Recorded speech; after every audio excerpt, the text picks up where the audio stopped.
have been in the zone. This is writer mode, Trisha. And I looked at the time and I was like, I should be live already. So here we are. Um, Good morning, good evening, good afternoon. I don't know where you're going to see this. Come on in and welcome to our February 2026. I would say really just 2026 prophetic pulse for the year. And I am just scrolling over to my notes so that way we can jump right into the things that the Lord has shared with me. I'm going to go ahead and take these off, but I'm jumping right back into writing, so I'm going to keep everything else on. This is going to be a good time. Y'all know I just get on and share the things that the Lord allows me to share. And most importantly, the thing about prophecy is you pray about the things that the Lord shares with you. The things that I'm allowed to share, you pray for and pray about.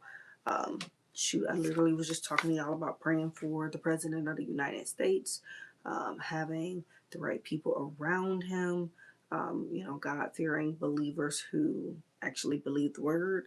Um, to be good godly counsel, and we just jump right into it. And so um, those things are still important, but the Lord said we got so much more to discuss. So I just wanted to talk about a few more things for you all because I don't want you to get distracted by the things that are happening. You know how people are. I don't know why we are acting like we don't know. You know how people are. When people show you who they are, believe them the first time. We've already seen so many remnants of people being exactly who they've shown us, and we've made excuses for those same people. This is why you have to pray for them, okay? This is why it's important to pray for them. Because what happens at the head rolls on down. So remember, I told y'all last year we are in a season where it's going to be the best of time and the worst of times at the same time. That has not changed. Have to keep your eyes on the Lord. So I just want to we're going to go to Genesis 46 in a second. Oh, dogs are not happy. But I want to get us right into the things, okay? All right, so Genesis chapter 46, verse 28. Child, how I lose it that quick? There we go. Scrolling. I opened it up, that's why. All right, so actually I wanted to we'll go there. Now he sent Judah before him to Joseph to point out the way before him to Goshen, and they came into the land of Goshen. Joseph prepared his chariot and went up to Goshen to meet his father Israel. As soon as he had appeared before him, he fell on his neck and wept on his neck a long time. Then Israel said to Joseph, "Now let me die, since I have seen your face, now that you are still alive." Let's pause there. Now, most times we see the story of Joseph being a dreamer. He's having a dream. Nobody likes the dream in his family. He's sold off into slavery. We see and we hear a lot of the stories of his slave master's wife trying to get with him, and he runs off and leaves his robe, ends up in the pit. We see and hear the stories of um, Joseph in the pit, running the place, having favor with God, and interpreting dreams. That's pretty much like where we stick. But I wanted to call out Goshen because this is where he reunites with his father and his brothers and all of the people. So I like to make sure that we call those things out because Goshen refers to a very fertile region in Egypt. Okay, so this is where all of the Israelites moved to, and they dwelt here for 400 years. Goshen is a fertile place, but also it's known for providing refuge, comfort, and safety from plagues. So it symbolizes a place of divine protection, provision, and nearness to God. And God shared with me that we were about to, the remnant would be entering into a global Goshen. So, a global place of refuge, comfort, and safety from plagues. This is where you will get your spiritual protection, your divine provision, okay? And you have to be close to God for this. This is also a gold rush year, because what happened even with Joseph, God gave him a God idea. He gave him a strategy that helped to sustain him before the plague happened. And so I don't know where I have been as far as like the last prophecy that I shared, but um, the Lord is allowing a lot of us to have time extended, if that makes sense, to gather things that we need to sustain ourselves before uh, the drought comes. Okay, and so technically, 2020 was like that should have been the time. Okay, but the Lord is kind, and we have people praying. Thank God for the remnant that prays. And so we have a little bit more time before the worst of what's to come is coming. So continue to pray, saints. That's what we're here for. Um, so, yes, this is going to be a gold rush year. For those of us who need to accomplish some things, you're going to be digging and stabbing at some things, and the gold rush, you're going to find the gold. Almost like, back in the day when they would travel um, looking for oil. It's going to be like that. So you're digging, excavating, tapping into gifts, talents, skills, and abilities that the Lord placed on the inside of you, and you're going to tap into some gold this year. Okay. And so with that, one of the things that he shared with me also was women of wealth. Women of wealth in 2026 are going to advance the kingdom. That's so important because there's so many women of wealth in the Bible. And what he was saying to me um, was, just take a look at the people who bankrolled Jesus's ministry when he was here on earth. And I was just like, you know what? Yeah, it was a lot of women. It was a lot of women. So, Joanna, she was one. I'm just saying names so that way you can go and take some time to study. Joanna, the wife of Chusa, she was a manager or a steward over Herod Antipas's house. And so we love that she's connected to royalty. Because if you're connected to royalty, that means you have some substantial things yourself. Mary Magdalene, she was a woman who, was she experienced like almost an exorcism, if you will. She was delivered from demons. They got cast out. She was frequently listed as a supporter of Jesus, and excuse me, she was independently wealthy.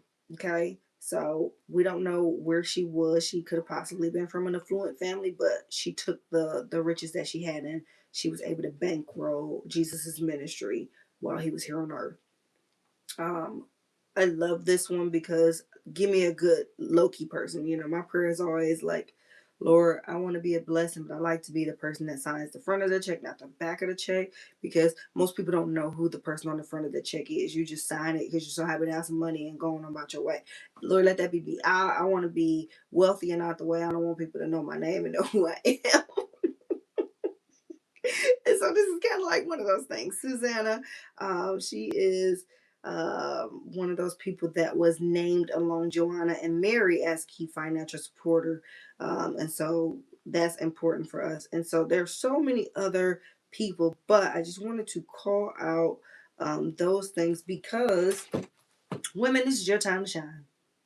And I'm not saying that God isn't going to do things for men, but women, this is your time to shine. And so God is going to use you not only to advance the kingdom, but if you are called to be a storehouse like me, And a lot of my prophet friends that I deal with, this is the time the Lord is going to use that gift, skill, talent, or ability, supernatural wealth transfer, those things to help you advance the kingdom. So all the money that you get will not be yours.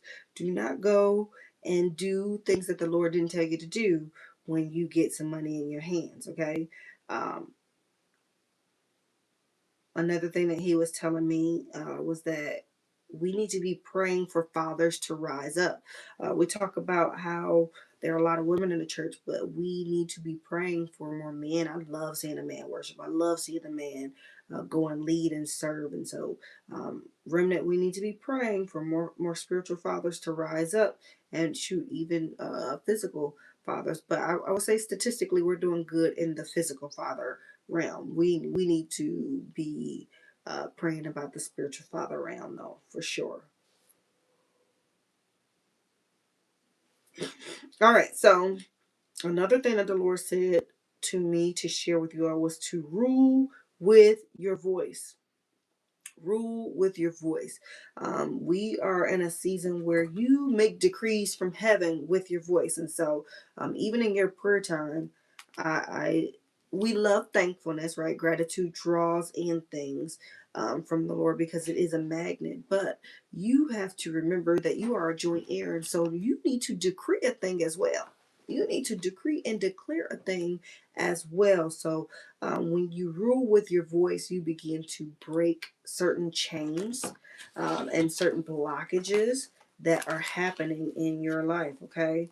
So I just want to make sure that I continue to call those things out. One of the things that the Lord told me to share with you all is that when you are ruling with your voice, you rule with your voice to break things off of your life too, right? And so you break off the hold on your finances with your voice. You break off the stronghold that your children are experiencing with your voice. So that means you might speak death to a situation, but then you have to speak life, because death and life is in the power of the tongue. So yes, you will speak death and kill the thing, but then you have to bring it back to life.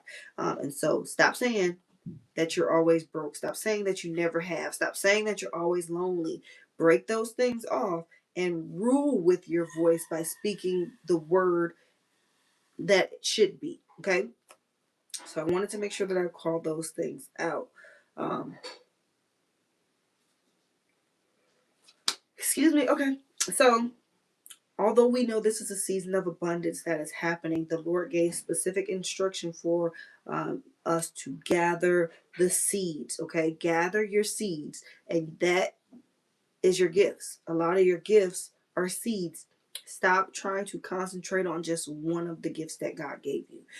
Gather your seeds, stir them up, sow all of the seeds. No gift left behind in the season, not one.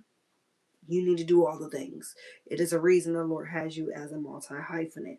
And so the thing, what is the master? What is the jack of all trades quote? Let's find out, because they never finish it, and it's actually a good one.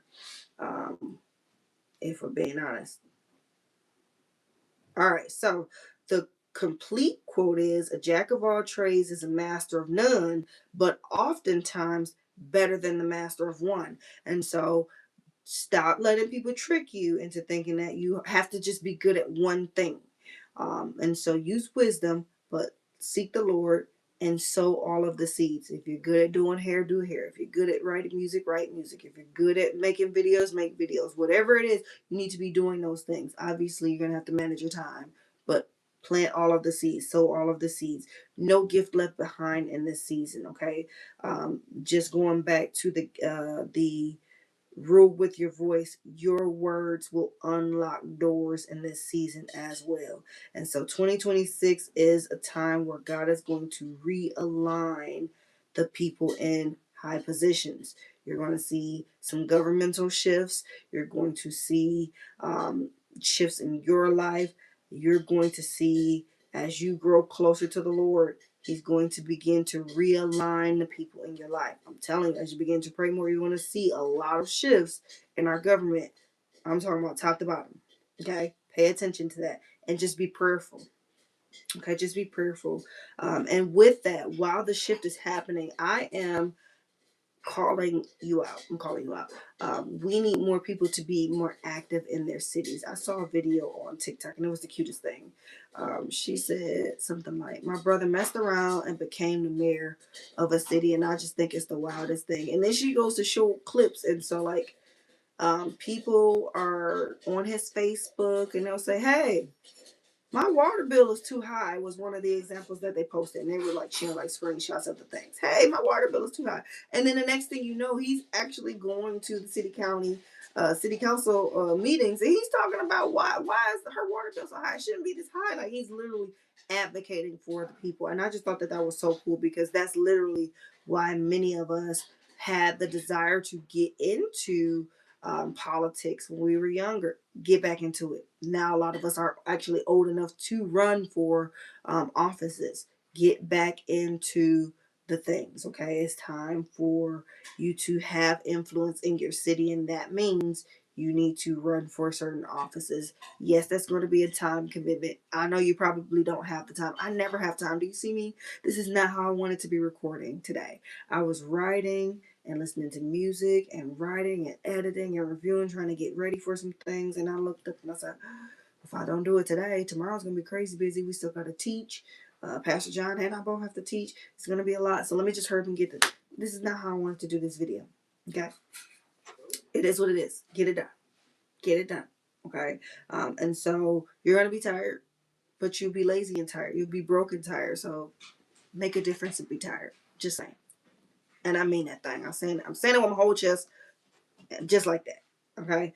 Um, I'm looking to see what he is allowing me to say, cause I wrote a lot. Look and listen. You know, this is a season where we say behold, right? We've been talking about behold for the last 2 years. So we know behold means to look, but also listen. Hear with your ear what he's saying. Okay. 2028. We got more famine and lack of resources coming. There is a storm that's coming. Why do you think it's so cold right now? Actually, this cold will benefit us. It will benefit our ground. It'll benefit the things that we need to grow.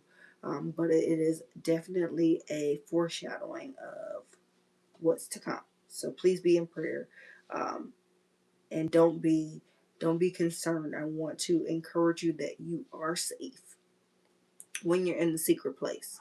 As long as you're in the secret place, you're hidden underneath the shadow of the Almighty. Okay, so um, there's that. He was on me about telling people buy land, buy acres, build bunkers if you already have the land and the acres. But we need to make sure that we are in a space where we're able to be safe. We're able to take care of ourselves when stuff hits the fan. Okay, and with that, he is giving us an opportunity to just trust him, and there's going to be this arc of safety that's happening. Um, I told you all, we talked about the 3 years, 2028. We got 3 years to come into a new season, and it's almost like Hezekiah when his time was extended.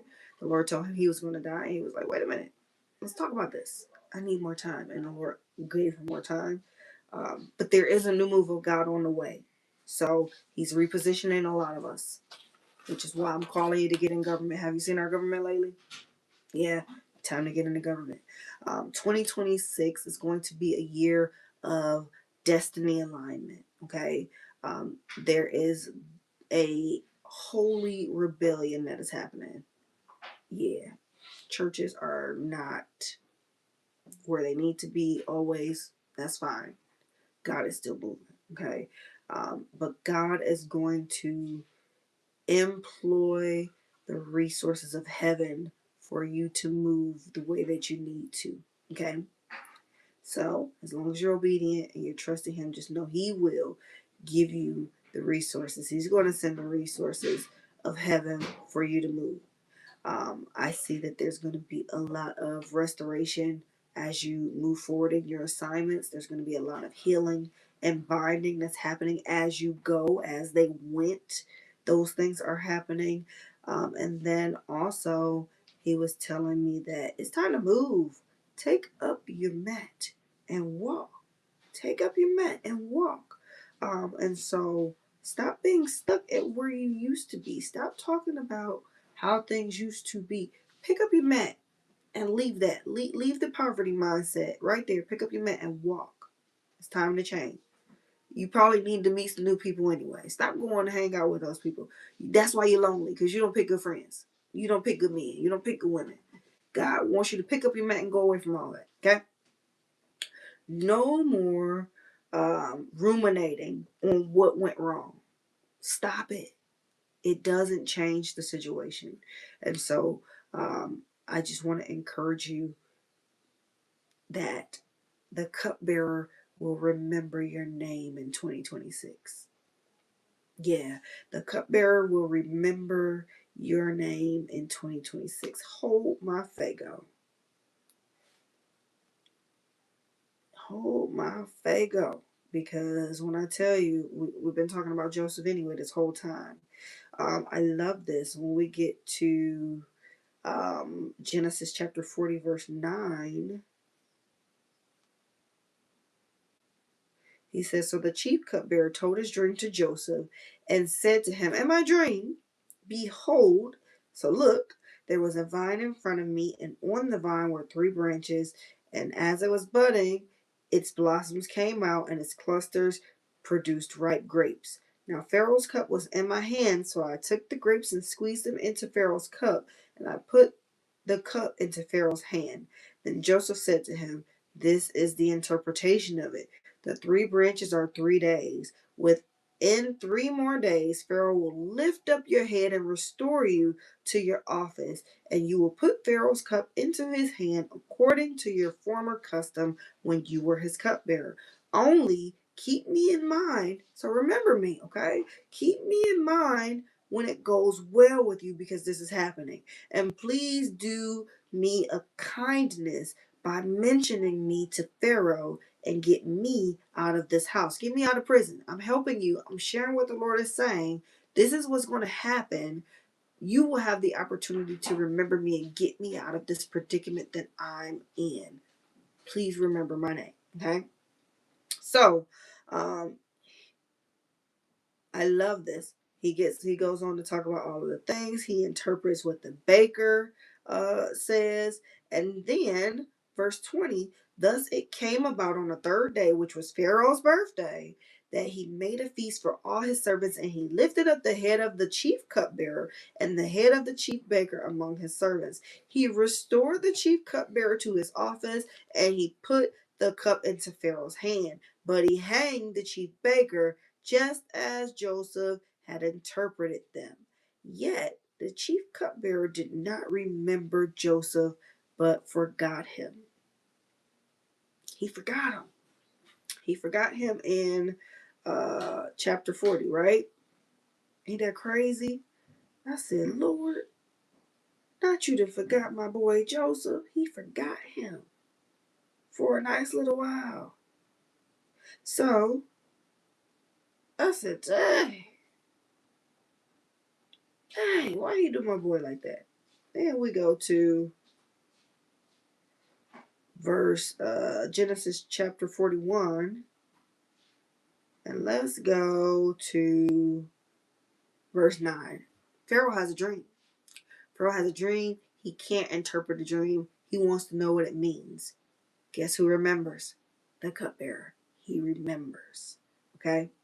So, verse 9, it says, the chief cupbearer spoke to Pharaoh, saying, I would make mention today of my own offenses. I messed up. My bad, Pharaoh. Let me remind you of something that I forgot I was supposed to do.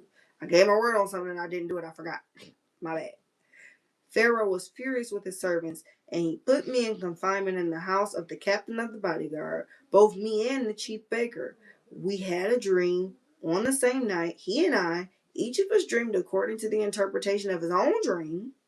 Now a Hebrew boy was there with us, the servant of the captain of the bodyguard, and we related them to him.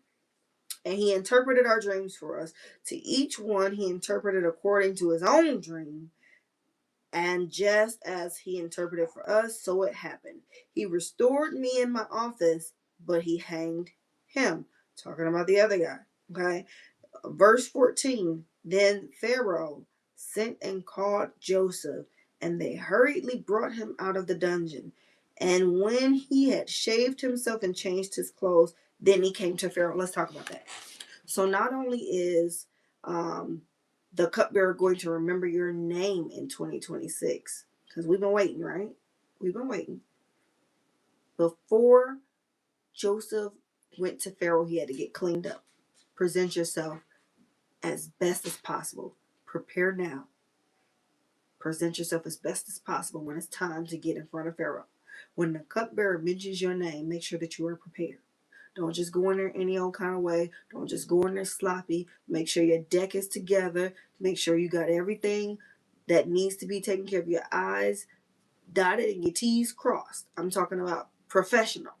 Don't just run in there any old kind of way. Make sure you knock that thing out of the park when you get the opportunity. When God give you the ball, you better make sure you ball, okay? Because this sets Joseph up for success. This is how we get to the global Goshen. This is how he gets to his Goshen. So God gives him the wisdom to interpret the dream. Not only does he interpret the dream, then God gives him strategy. Most prophets we're really good at strategy. But that's because we seek the Lord.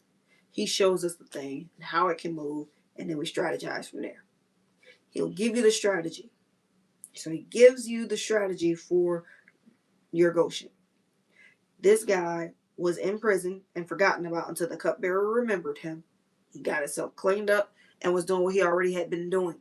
Okay, he didn't do anything different. He just got cleaned up and balled when he got the ball. Okay, interpreted the dream, gave Pharaoh a strategy, and Pharaoh said, "Well, you might as well run the play. Since you got it, this sounds great to me. You run the play."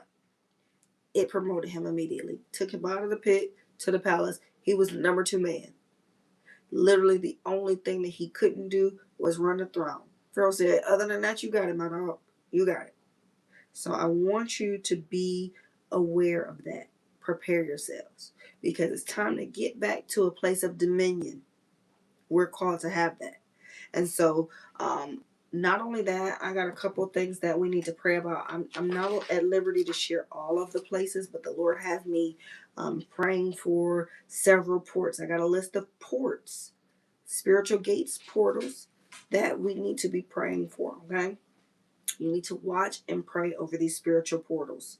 But they're ports here in the United States, okay? So, one of the portals or ports is Savannah, the port of Savannah. And God is calling Georgia back home. And you know what's happening down in Georgia. When you look at the happenings, you know what principalities are ruling over the area. And Georgia has a lot of things going on. And so think about what you know Georgia to be known for right now. Yeah. Georgia is not a state that is owned by the Lord. It's not. He's not pleased with Georgia right now. And so Georgia is going through a reformation. But God is calling Georgia back home. God is calling Georgia back home. So be in prayer for the state of Georgia. If you live in the state of Georgia, I want you to take some time, set an alarm. If you don't, take some time, set an alarm, and pray for the city. The state. Pray for the state. And one of the things that I like to do, I'll take some scriptures and pray over them, but I also just will pray as the Lord leads. I will pray in my holy language. That way it's a perfect prayer. But Lord, do what only you can do in Georgia. And just like you would pray for, a prodigal child, pray for Georgia and pray for other states that come to your mind. California is another state that the Lord is trying to call back home. Okay. And so we're going to talk about the port of Long Beach, not Los Angeles. We know what's happening with the City of Angels, but the port of Long Beach, I would consider that a high place in the spirit right now. And so it's a place that needs to be guarded, because if we give that one over, a lot can happen in a bad way. Um, Okay, I'll share it. I was praying about, like, am I supposed to say this? I remember sharing a dream with my bishop and his team about the church. It was a it doesn't matter. It was a church, and in the dream, he was doing what he would normally do: preaching, teaching, sweating, hooping and hollering, putting on a good show. And everyone in the audience, they were zombies. It was like The Walking Dead. They were just, doing all the things, but it wasn't. It was nobody's lives was changing. Like, lives weren't changed, souls weren't getting saved. They were all dead. Okay, but they were alive. And I just began to pray, and the Lord was like, "No, you can share this, share this." So I shared it, and basically, him and his team said it was a pizza dream, and so I just began to pray, because I knew that this portal was under attack. Like, this church was a pillar of the community, and for the city of Detroit, it was under attack. And now the church is closed, and there is a mosque where this building was. We lost the battle on there. We lost that ground, and that grieves me to this day. I'm believing God to buy it back one day. I don't know anything happened, but I just think a believer needs to own that space, and I'm believing God for that. Okay, but I'm saying all that to say that is exactly how I'm looking at the port of Long Beach. So we need to be praying, because it is a high place in the spirit. If you think about it, California is more closely located to the Pacific. So Hawaii, Japan, Alaska, Russia's close to Alaska. All of these places are quick to get there. Just even from a war perspective, but it's a high ground that we need to make sure is the Lord's. So please be praying there. And then I'll share this last one. Yeah, I can't share the others. I'll just share this third one. The Port of Houston. The Port of Houston is really, really important, because it is very important for the kingdom of God, but it's the church belt. So think of, like, all your super big mega churches down there. I won't name names, but at least 5 people that attend a church that has 10, 20, 30,000 members down there. And so what the Lord was showing me was that he is, I won't say calling them back home, but he's breaking the belt. We call it the church belt down there. He's breaking the belt. He is not looking for religion in this season, and we're good at religion, right? And so the church belt is even good at religion. And so he's breaking the belt, so that way we can have a revival of true church and what that should look like. So we need to be praying about that as saints, because he is snapping the belt, he's breaking the belt, and when God becomes that breaker, bad things happen, but it's going to be good. And so people are going to, it's never all good before the bad happens, right? So yes, he's going to break the belt. He's going to snap it in half, and then there's this change that needs to happen. So it's going to look bad before it gets better.